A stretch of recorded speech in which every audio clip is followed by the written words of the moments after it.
حضور پاک علیہ السلام نے جو باتیں ارشاد فرمائی، ایک طرف تو یہ کہ جو بھی علی کے خلاف بغاوت کرنے والے ہوں گے وہ باغی ہوں گے، جہنم کے داعی ہوں گے، بخاری کی صحیح ترین حدیث ہے اور جس کو متعدد صحابہ نے نقل کیا۔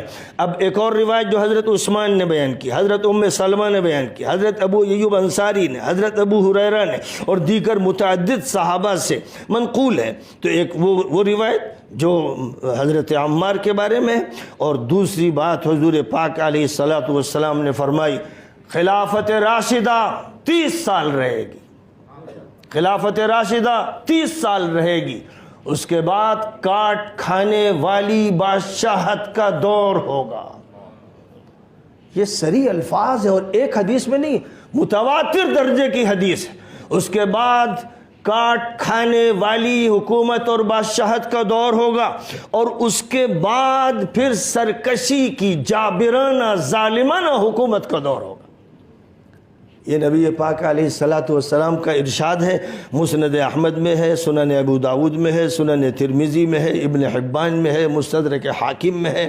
اور اسی طرح حضرت ابو سعید خدری رضی اللہ تعالیٰ عنہ سے روایت ہے کہ حضور پاک علیہ السلام نے فرمایا ناکسین، قاسطین اور مارقین سے جنگ کا علی کو حکم دیا گیا۔ جب ان سے پوچھا گیا کہ یہ کون لوگ ہوں گے جن کے بارے میں یہ باتیں کہی گئی، قاسطین سے انہوں نے مراد یہ شام کے لوگ ہوں گے، ناکسین سے مراد عہد توڑنے والے ہوں گے، اور مارقین سے مراد دین سے خارج ہو جانے والے ہوں گے۔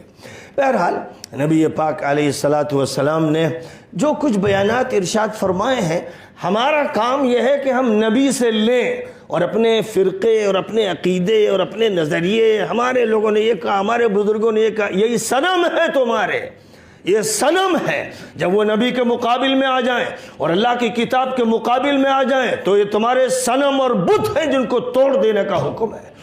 بات چلے گی رسول اللہ کی اور بات چلے گی اللہ کی، یہ بنیاد ہے، اسی بنیاد پر امت کو جوڑنا ہے، اور پوری امت یہ جڑے گی اسی وقت جب یہ بات ہوگی۔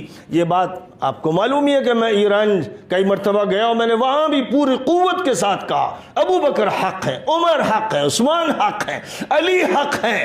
ہاں، جنہوں نے علی کے خلاف کارروائی کی اور سینکڑوں صحابہ کو اور ہزاروں تابعین کو شہید کیا، بغاوت کی وجہ سے شہید کیا، 35,000 شہادتیں ہوئی۔ جنہوں نے یہ کیا، نبی کہہ رہے نبی وہ جہنم کے داعی ہوں گے۔ کسی کو برا کیوں لگتا ہے کہ تم نبی کے منہ میں لقمہ ڈالو گے؟ تم نبی کی بھی سننا نہیں چاہتے؟ تم نبی کے بھی گستاخ ہو؟ اللہ کے گستاخوں کے پورا قرآن بیان کرتا ہے کہ کیسے کیسے ظالم تھے جنہوں نے نبی کو ستایا، نبی کے دور میں ایمان بھی لائے، نماز پڑھ رہے ہیں ساتھ اور سازشیں کر رہے ہیں، بدمعاشیاں کر رہے ہیں۔ قرآن ان کے بارے میں ذکر کرتا ہے، سورہ بقرہ پڑھو، آل عمران پڑھو، مائدہ پڑھو، براءہ پڑھو اور انفال پڑھو اور سورۃ المنافقون پڑھو، تمہارے سامنے وہ ساری تصویریں آ رہی ہیں۔ یاتون الی الصلاۃ اذا کیا ہے، جب نماز کے لیے آتے ہیں تو کسل مندی سے آتے ہیں، اللہ کا ذکر نہیں کرتے، دکھاوا کرتے ہیں، نبی کے پیچھے نماز پڑھ رہے ہیں، نبی کی تقریریں سن رہے ہیں اور پھر نبی کے خلاف سازشیں کر رہے ہیں۔ یہ سب کچھ تھا، قرآن اسے کھول کھول کر بیان کرتا ہے، حدیثیں کھول کھول کر بیان کرتی ہیں۔ بگاڑ کہاں سے آیا، کس طرح آیا، کیسے وہ آگے بڑھا اور کیسے وہاں تک پہنچا، اس ملعون یزید تک، اس ملعون لشکر تک، عبید اللہ ابن زیاد ملعون تک، شمر ابن ذوالجوشن ملعون تک، اور عمر ابن سعد ملعون تک۔ ملعون صرف یزید نہیں ہے، ملعون اس کا پورا وہ لشکر، 4,000 وہ افراد، کوئی کہتا ہے وہ اور بڑی تعداد میں تھے، جو کربلا میں امام حسین سے مقابلہ کرنے آئے تھے، جو خبیث وقت کے شیاطین مجرم، وہ سب کے سب ملعون تھے۔ ایک یزید ملعون نہیں تھا، پوری فوج ملعون، بنی امیہ کے حکام ملعون، جن کے بارے میں نبی نے فرمایا، بخاری کی حدیثیں ہیں، ہلاک امتی علی ایدی غلمت سفہاء من قریش، میری امت کی ہلاکت قریش کے احمق اور نہنجار لوڈوں کے ہاتھوں ہوگی۔ اور حضرت ابو ہریرہ رضی اللہ تعالیٰ عنہ کہتے ہیں، وہ بھی بخاری کی حدیث ہے، میں نے حضور پاک علیہ السلام سے علم کے 2 خزانے حاصل کیے۔